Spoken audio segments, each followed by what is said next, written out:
there's an ecosystem of generational racism. There's all these things in the ecosystem, from the systemic system that we deal with, the housing issue that we deal with, all across the board. If you don't fix it collectively, we're going to continue to have these problems. You just can't say stop saying the N-word, but you're denying people home loans.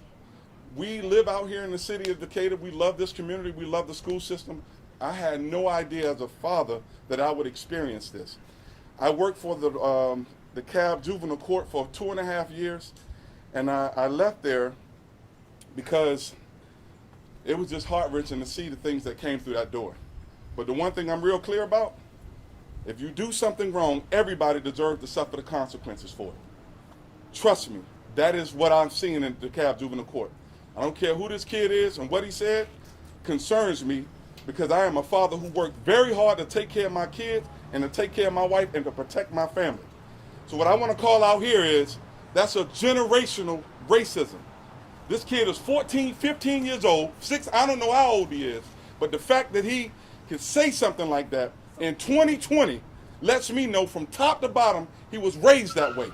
And I believe that in my heart. And if we don't feel this way, we got to change it. Now. We got to change it now. Generational racism is real. It's 2020. This kid is between the age of my 2 boys, and he's saying something like that. What does he even know about that in 2020 if he hadn't been taught that?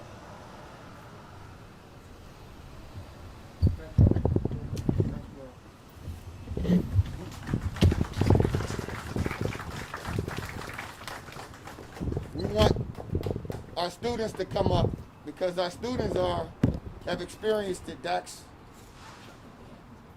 who like students?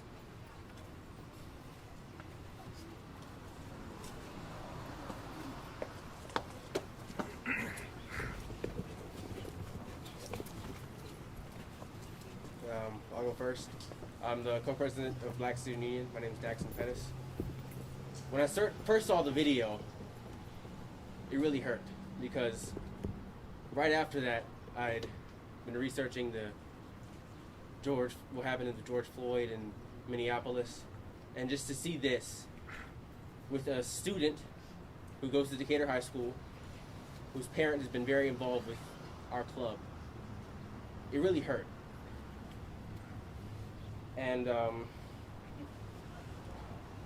I feel like this is going to continue to happen if Decatur High School does not show the proper consequences. If Decatur High School does not give a punishment that reflects how they feel about Decatur's white students saying the N-word, then it'll continue to happen.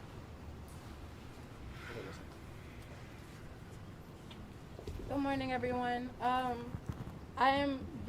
also co-president of BSU with Daxon. And I would just like to say that I am very ashamed to say that Sam used to be one of my closest friends. And so to see this video of him come out, of him saying this vulgar word and demeaning a whole race, really hurt me in my heart. And I really think that Decatur does not have the right policies to address these things in their handbook. I think that a new policy needs to be made to change how we deal with racist students in our school, because what it says is not enough. All I can say is that I'm very distraught and heartbroken and saddened by everything that is going on with Ahmaud and George Floyd, and then on top of that, we have this going on in our own very community. Thank you. Greetings, my Decatur family. My name is Marjorie Ellis, and I'm a student of Decatur High, graduated in 1983. Still a student, always gonna be a student. Like it or not, that's what it is.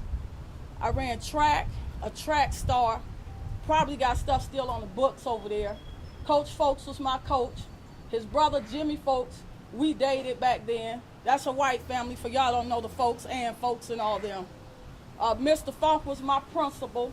Pennington was the principal. Funk assistant principal. I am Decatur High. I am very, y'all. They don't have a word for the level of festivity that I am right now. All of you all in Decatur, I don't care what color you are, should be pissed because this is our legacy. Decatur High is a legacy. It's one of the only schools in Decatur that still has the same name that it's had for years. Where's Gordon? Where's Walker? They gone. Y'all people, black and white, need to stand up. We're not going to be the only ones. These white kids with these guns are killing white kids with guns. This ain't no black-white thing. This ain't no nigga thing. This is a human being thing. Y'all should be pissed.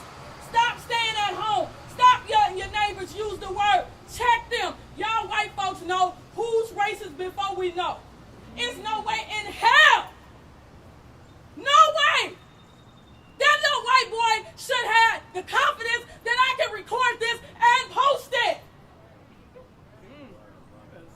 He shouldn't even felt like I can do this. I do stuff because my mama would beat my ass. Yes, I'm pissed. I go to the homecoming games. I represent the class of 83. We be in the building.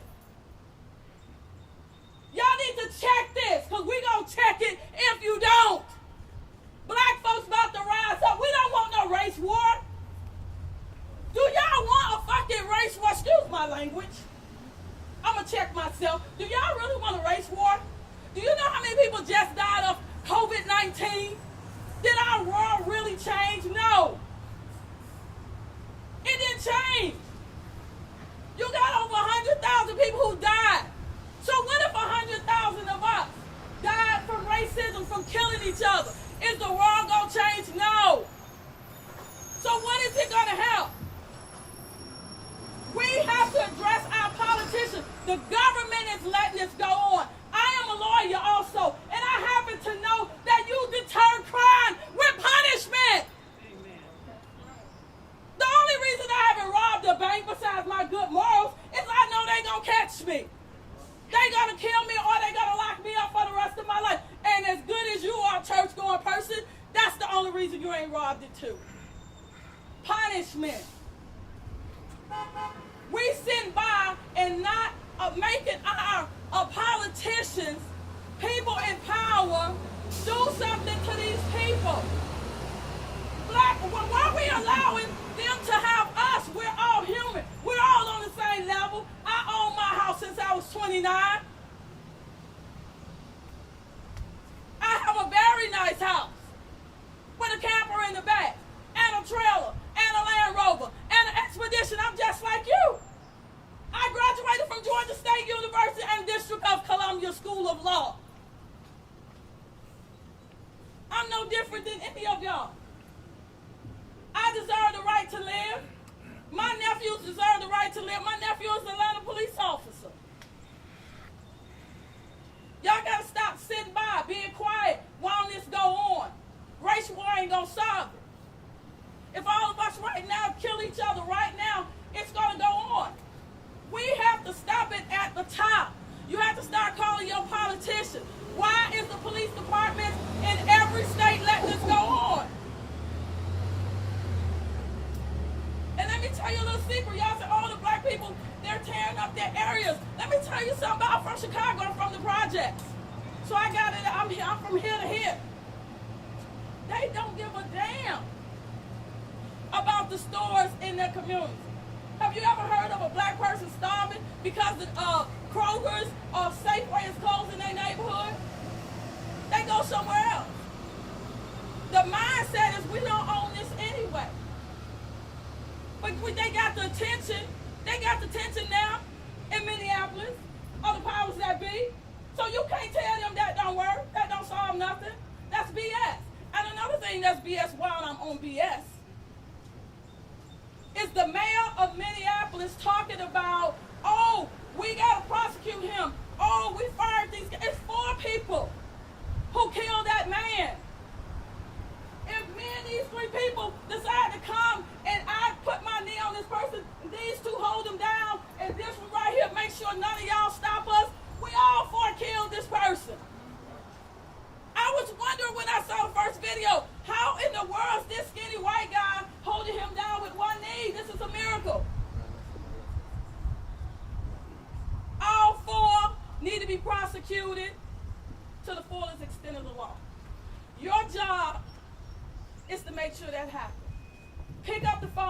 make some phone calls, or you probably just as guilty. Thank you.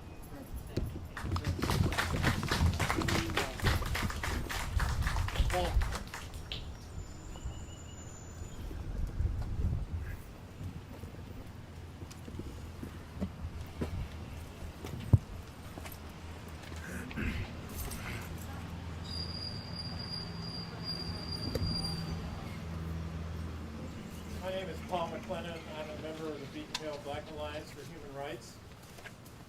And for the last couple of years, right over there is a monument to the Confederacy that many people in this community wanted torn down, removed.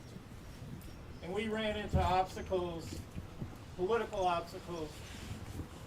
But as long as that's still there, there's a straight line from that monument to Brunswick, to Louisville, to Minneapolis, and to these videos.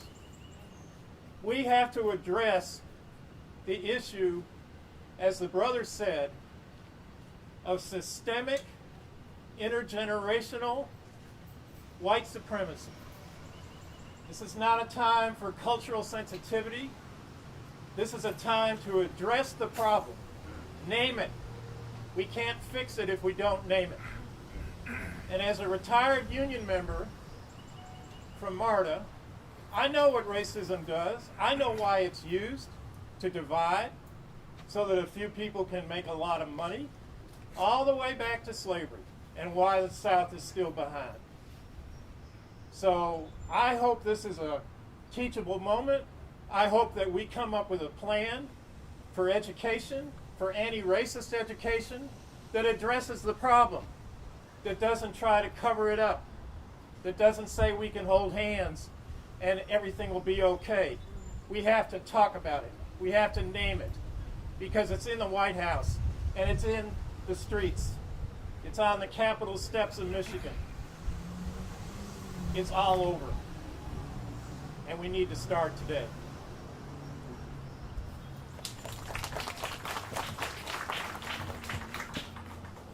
We appreciate all of you all coming out.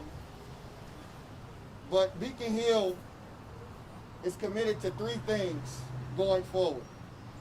And we want to be very clear. We are not a buffer between the raw emotions and feelings of black people in this city and the government. We are not that. So more and more, we want our elected officials to hear directly from people who are experiencing, enduring, and feeling this pain. Because somehow, it feels as though you all think that Beacon Hill is creating the situation that we're a wedge. We're not the wedge. We're the only thing trying to hold this thing together. And so we need you all to understand that black people in Decatur, in this country, are fed up. And there has to be action.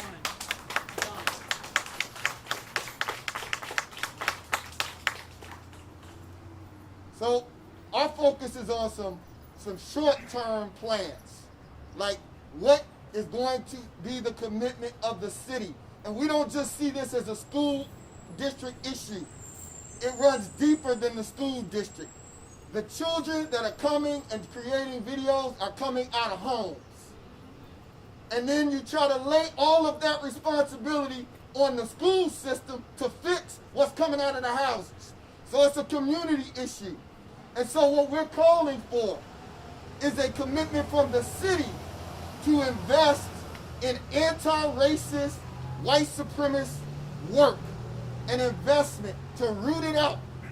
If it can happen anywhere, it can happen in the city of Decatur, but the city has to make a commitment to workshops, to spending time with white folks working on white folks. We can't fix y'all. We need you all to get together and fix your damn self. Stop putting it on us. This is not our weight to carry. You all know what's going on. So what are you going to do? Where are the coalitions of white people against racism and white supremacy in the city of Decatur? That's what we're calling for, is intense, deep work around white supremacy. It takes constant work. We are all ingrained with it. But that's y'all's work to do. Don't lay that on us. We got enough on us. We tired. We're exhausted. And you keep looking to us to relieve your burden. Carry that. We having to carry it?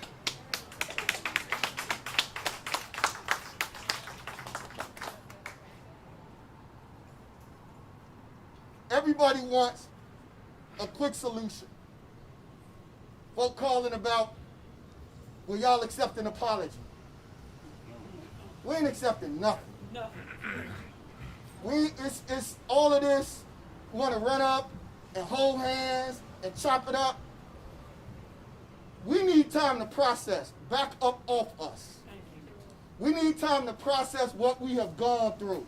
Not, come, let's all get together and kumbaya. That's not what's happening here. We've done that over and over again, and it's gotten us nothing. It's gotten us nothing. We're going to gather, and I know we're going to break the law, and the city can decide to do what they want with it. We're going to gather on Sunday at 12 o'clock right here in the square, and we're going to allow and invite up other voices so that people can be heard in community. We're going to ask everyone to social distance, to wear masks, to wear gloves, but we're going to call together a community to stand against white supremacy. Stand up and physically be present if you believe these black lives matter. If these black lives matter, come and stand and say, I'm standing against white supremacy. And say it, and let's be clear about it. Not, I just want us all to get along. I'm going to root out white supremacy in my house, in my community, in my city, in my school, in my class, wherever it is, I'm going to root it out. That's the kind of commitment we need from white people.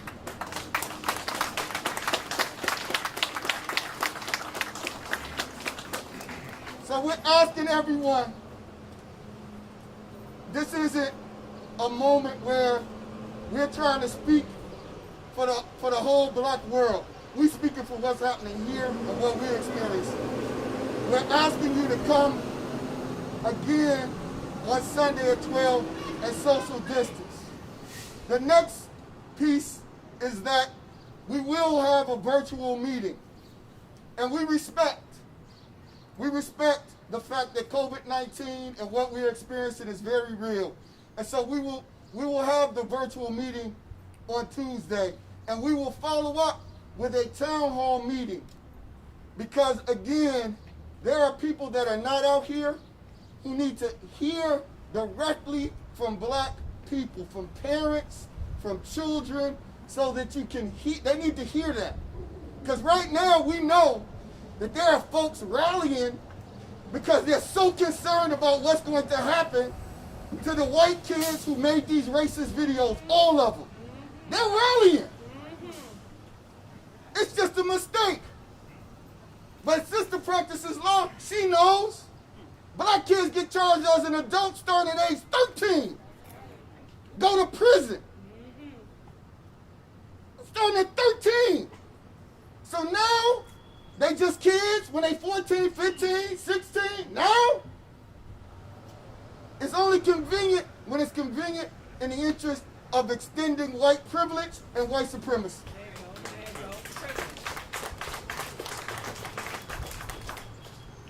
So this got off to a rocky start with our city officials. And they haven't seen us have to come this way before. We've come to meetings, we've had meetings, but my hope is that they understand from hearing these voices, not my voice, but all these other voices, we're at a different place, and we're not going to take one step back. We're not one step back. We're not going to put it off and put it off and put it off.